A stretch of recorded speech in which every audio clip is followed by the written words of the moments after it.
Aloha, I'm Rianne, Kealohi Nani over. I'm from Wahiawa, Oahu originally, and I've been here in the Seattle area most of my life. My name is Ki'apu Owai Makanalani Wolf. My birth sands are from Hawaii and the Philippines. Aloha, my name is Kehonani Garvey. I was born in the North American Midwest and then lived on Hawaii Island in North Kohala, which is where I moved to Seattle from.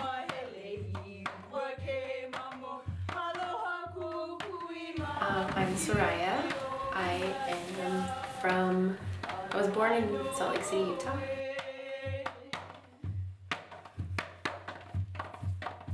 Aloha, I am Angie Partolin, and I am originally from California. Puni is my given name. I'm from Oahu.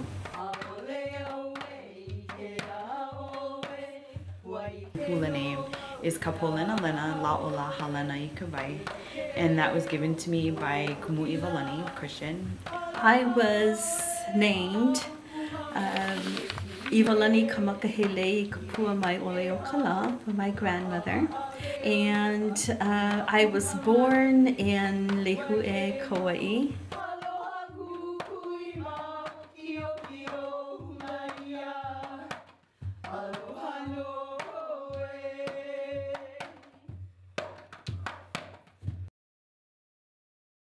See, I became involved with hula back when the first friend of mine was doing shows, and I would help out with that. And she says, you know, you should start learning hula. And I never really was in hula when I was in Hawaii because it was always kind of a girl thing. Never really was something the Kane did per se, except some guys. So it wasn't until 1981 that I actually started learning how to dance hula. And of course back then it was all Oana, right? All to music, the modern day music. So that was what got me involved. It was kind of the encouragement of somebody else saying, oh, just do it. We need you. And so I have a hard time saying no, so I said okay, so I just continued on. And I was one of the only Kane dancing too at the time, so. Two of my aunts were really involved in hula. So as a child, being around them, they were always teaching me. And then when we moved to Washington from Hawaii, we were sort of just isolated, like my family and my mom. Basically, she just made me do it. She's like, okay, you gotta go dance. Through my brother.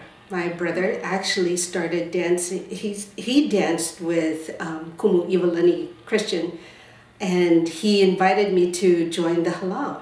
So I came and I stayed. So here I am nearly 20 years later.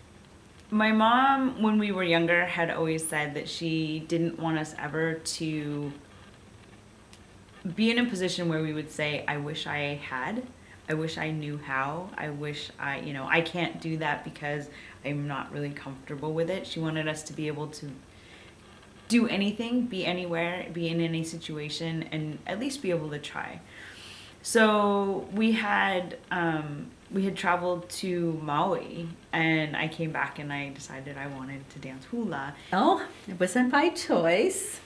It was what is known as a kuleana, or responsibility.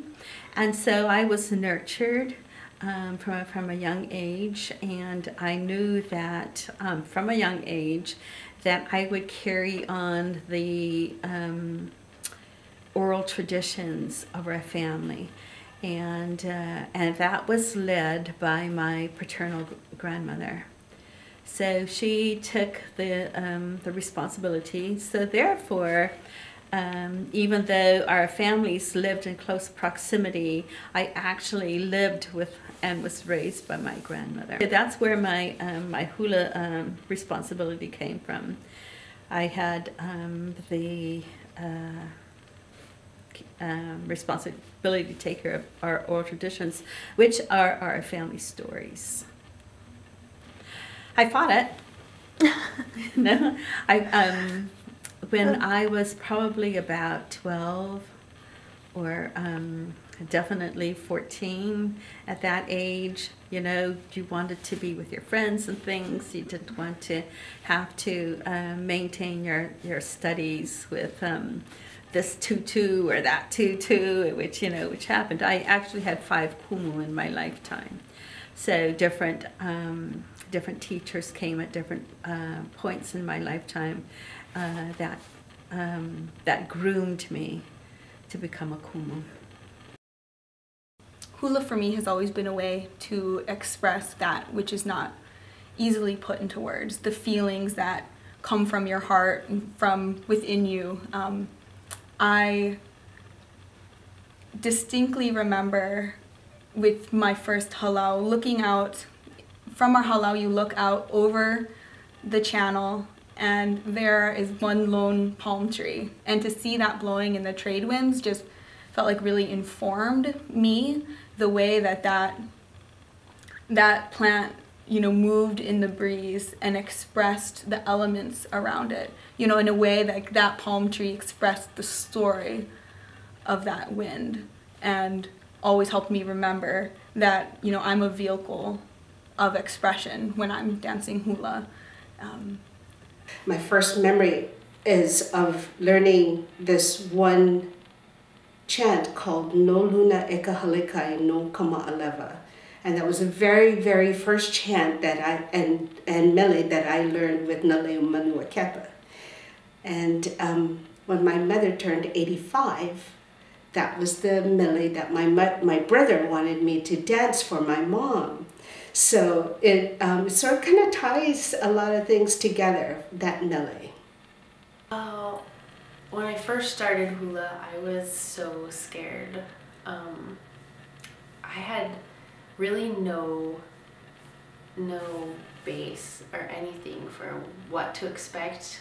I've been to folk life and other hula performances and watched a lot of hula, but I knew nothing. I'm more afraid of, like, now disappointing my ancestors and my culture, when in the beginning I was like, I don't want to be yelled at by kumu, but I think over time I've learned the process, and now I see, like, it's so important, and just those little tweaks or those little mistakes can really change the meaning of something for a future generation. So it's so important to just be pono, be on. I'd say the other thing that's challenging is not speaking the language initially. Not knowing what all the words were made it a little more difficult to dance, because then I was really dancing based on the steps by rote, not really being able to understand why I was dancing the step, other than knowing generally what the verse was about and kind of depicting it as I best remembered how it's supposed to be done in whatever order. Studying the language and knowing what words are about are probably as important in being able to do the storytelling as, say, somebody that's on stage trying to sing a song like the national anthem and not remembering the words, because you're kind of looking stupid, and it's like, well, what are you doing? I mean, how can you make emotion to something when you don't really know what it's about? Right? When I first started learning with Sally, that was really like my first formal hula training, other than like just family members teaching you a dance here and there. And she was so incredibly thorough and strict in the way that she taught. And I always think, when I'm dancing now, I think of her little corrections and the little tricks that she would use. Like, if you were taking up too much room, she'd put tape on the floor. And if you were bouncing, you know, moving your head up and down too much as you were dancing, she would put a rock on your head, and she would make you dance with that rock on your head, and it could not fall off. Or you had to start over. Or if your hands were not properly cupped, as she would say, you'd have to dance with toothpicks. And when I think back to when I first started dancing with her, I mean, I was very young, but all those little lessons, all those little tricks always stick with me, and I'm always thinking, oh, am I bouncing too much? Pretend to have a rock on my head. In the 7th grade, I don't know how old you would be, but I was sent away to school. And I was sent to Kamehameha schools, which is a school for children of Hawaiian ancestry. and it was on a different island. It was on Oahu. And so I went away, and here, you know, I'm boarding with 40 other girls the same age as I am, and the you know, the girls are growing up, they're beginning to blossom and things, and there's, you know, boy talk and so on, and who wants to study hula? You know? In school, there is a yearly ho'olaulea, they call it, but it's a yearly showing of what, you know, the students learn and so on and so forth. And there's also a big pageant, and of course hula is involved. And I refused to participate. I mean, that was, you know, that was my big thing. And so anyway. One of the teachers knew my grandmother, who also attended the school when she was the same school when she was young. So she contacted my grandmother, and I got, you know, basically slapped across the head and wake up. I was not always gently, but I was steered along the path.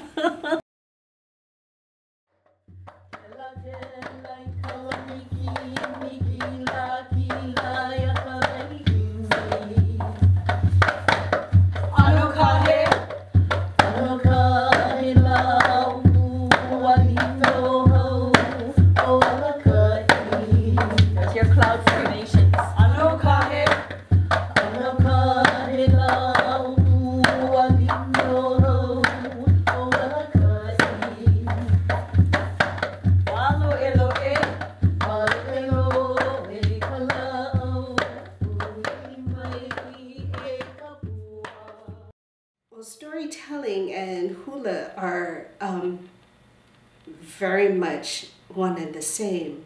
To keep hula alive is to keep the stories alive.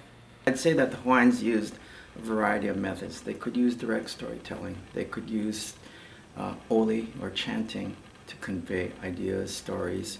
They could use hula as well. So from that point of view, if you're talking about how things are told, whether it's historical or something about a person, a place, a thing, then yes, then hula itself does depict a lot of those things, and it's very expressive in its own right because it uses, or I think it should use, the full body expression. We'll pick a topic and research the stories that have been told, and then and these stories are passed down. Not all of them have hula attached to them. In some way, shape, or form, there might be one or two hula, but it's not all about the hula. It's more about the story, and then the hula helps to enhance that story, I think. You know, the game of telephone, where when one person tells a story, and then the next person tells a story, it's a little bit different, but somehow they've been able to, these stories are the same, and they've been the same for hundreds and hundreds of years, and you can talk to, you know, this family over here and this family over here, and they've heard basically the same story. The Hawaiian culture is very orally based, that it's not a written, they're not handing down books, they're handing down stories. Hawaii, you know, historically has been a culture that has oral language and not written language. So the complexities of a nation's and a culture's history is interwoven in this extremely poetic language that captures many facets of a story, and that is able to be expressed through hula.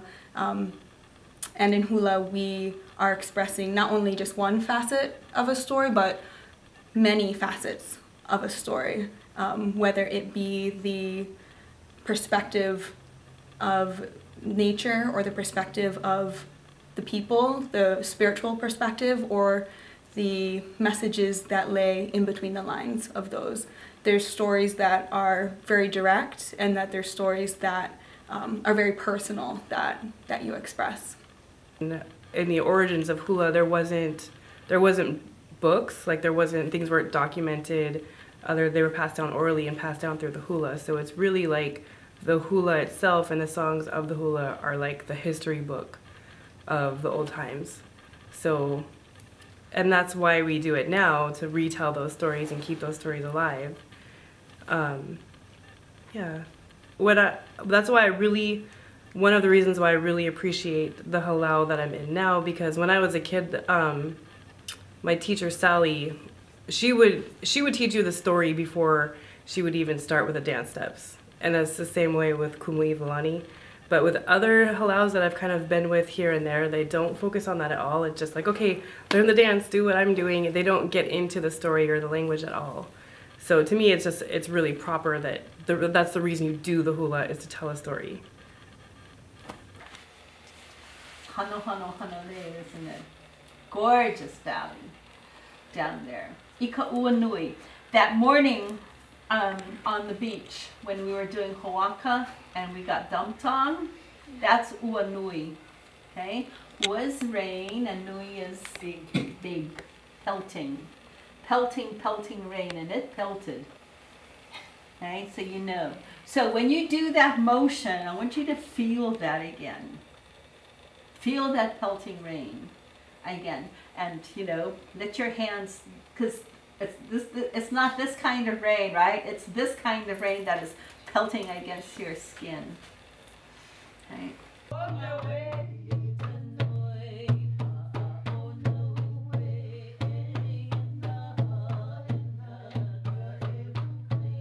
Hula for me, in many ways, informs the way I approach life.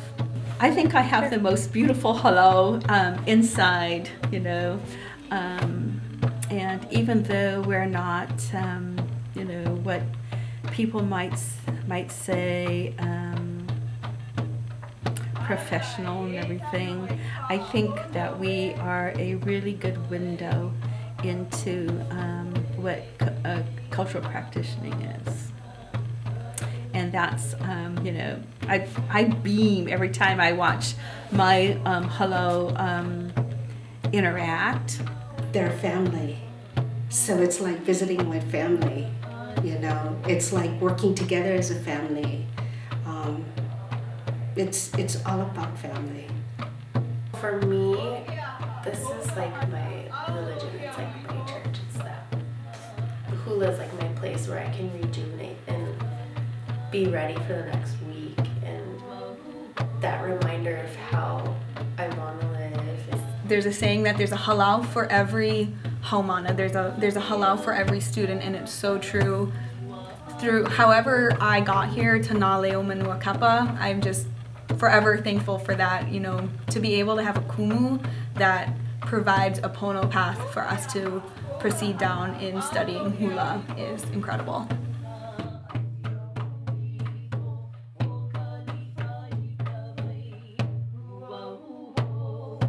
There's a number of things. One is that sense of community, of family, ohana. That's really important. My hula sisters are wonderful. They're joy to be around. They're the kind of people you want to be around because they're always happy and they're always welcoming and friendly, embracing. We share common things, that we share the interest in the hula and the love for it. So that part is wonderful.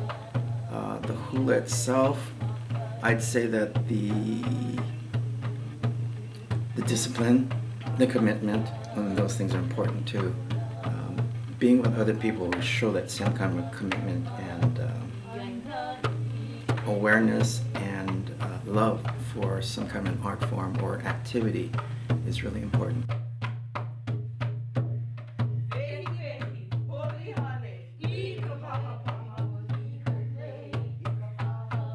I thoroughly enjoy it. It's a passion. And the halau is a family. And so, you know, as your family grows up, they all go about and create their own households, their own nests and stuff. But yet when you come together, it's still a family.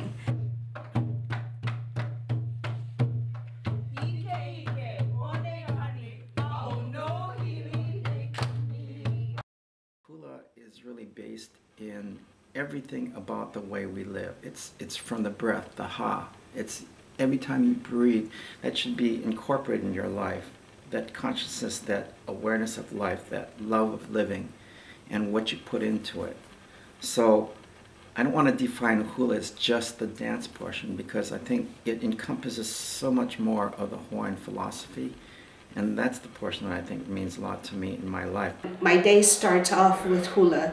It's something that Kumu had instilled in us, and it's to greet the day.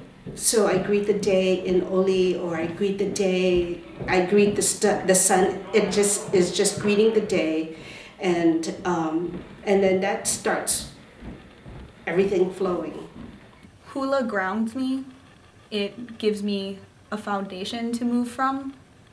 It instills in me the reminder to be appreciative for this life that we're given and the world that we live in.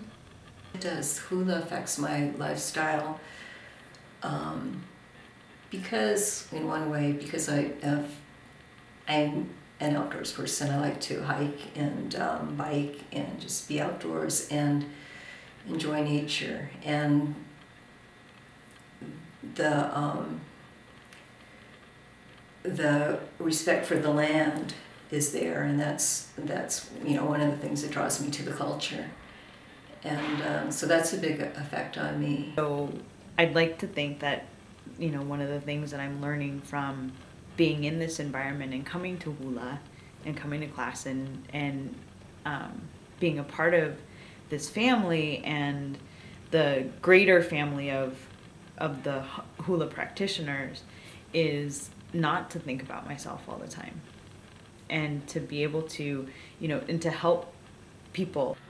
How I handle situations, I think, is different. Like, I come with a little bit more perspective taking, I think, than I did before. A lot more cultural perspective taking, not even just on the part of like, what would Hawaiians do? It's like everybody comes with their own set of cultural values, and it's a lot easier for me to see that, like, maybe culturally that's how this person is accustomed to behaving, and it makes me, I think, a little bit more patient. Living here in Washington, so far away from home, there's not a lot of opportunities to join very traditional halau. This is like the first time, really, since I've been a kid that I've had that. Having danced with other groups in the Seattle area, I love dancing, but there's just so much more that you're missing out on. It's not truly being a practitioner, more of an entertainer. So it keeps me centered, and you're always applying the lessons to everything in life. And it's a much more healthy state of mind when you stay focused on hula. And it just makes everything better. You went by Kamaile, right? Yes. And you could see where the firebrands would come down, and the wind currents. Mm-hmm. You could feel the wind currents there, and so that all of those things come into. So that's what you want to. That is what you want to emote when you dance. Yes. Okay? It's going to take on a new. It's going to take on a new look for you as you do it. Get lost in it. It's all right. Okay? Don't worry about your emotions. Get lost in the chant. Your emotions, your expression will be there. Ai ua pueia ke one kale hua uka. Ua pueia ke one kale hua uka. Oho ai ki ka ula ka pahapa. Wa unai ke kino ka paho haku. Ka puana i ke ahu nei ke a. Manui hele o ka pukupuku. Hele ula.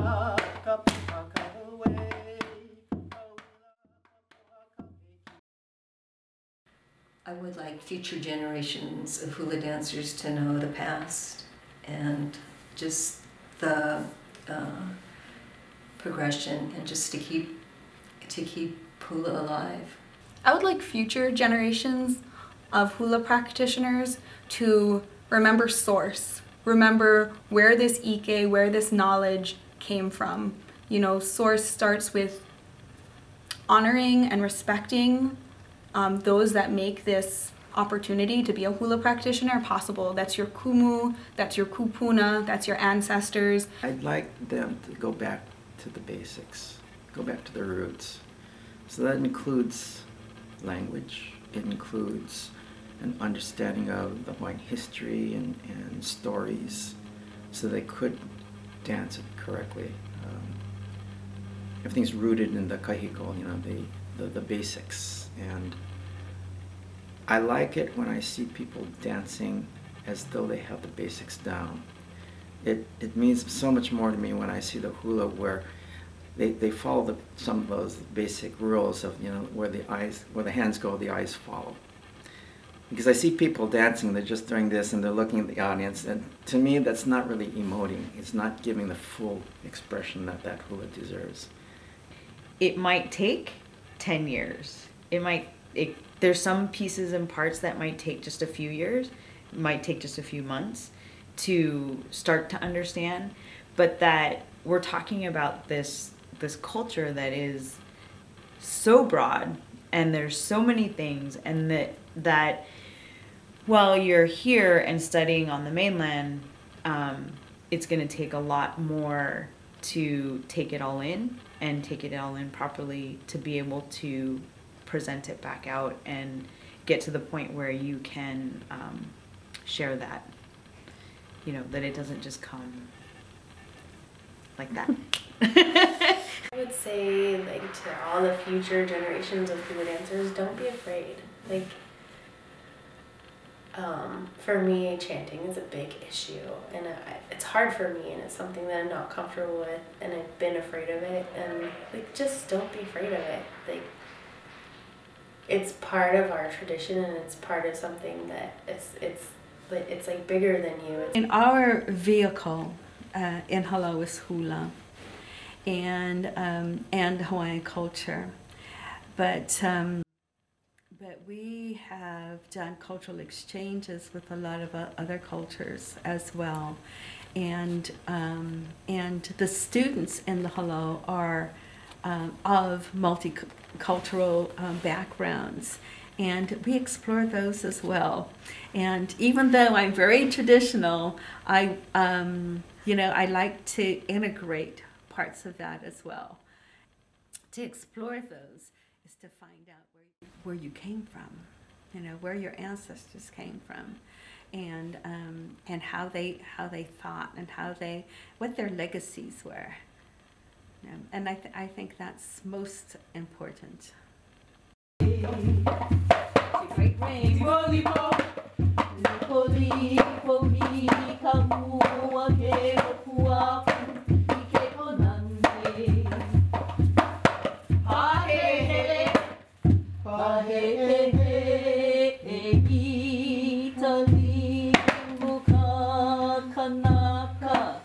Manu akepa.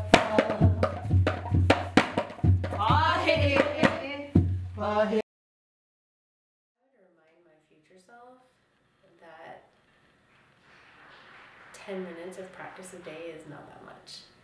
Sometimes, especially when I get really busy, I kind of let just the daily practice go by the wayside. I don't have time for that. Everybody has 10 minutes. I would like to remind my future self, as it relates to hula, to stay in shape. Everything's got to work together in, the word is pono. It's got to be pono. So all the little things have to work together.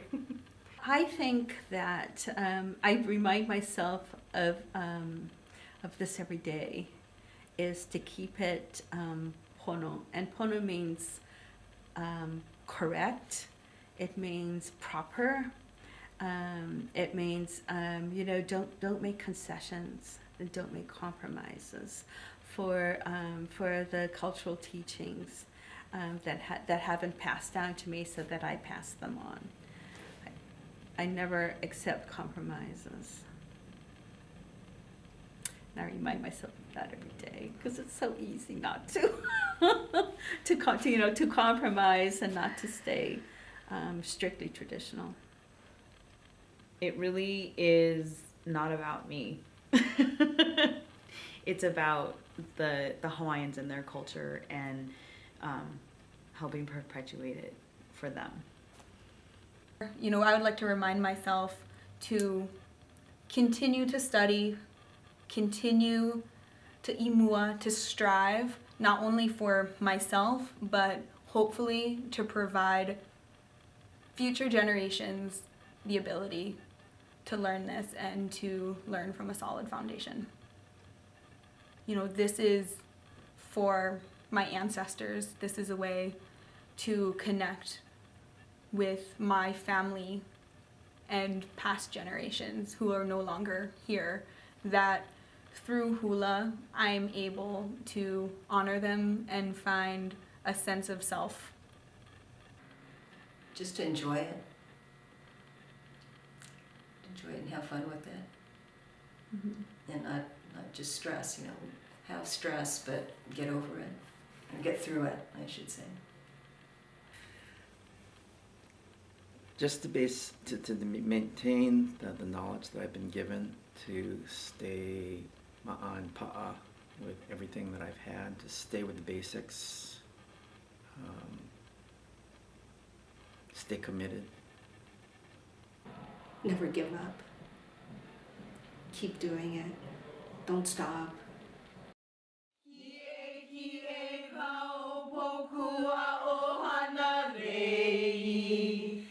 Kaula ia ea kokoa makali ia e la hui i ole nali ia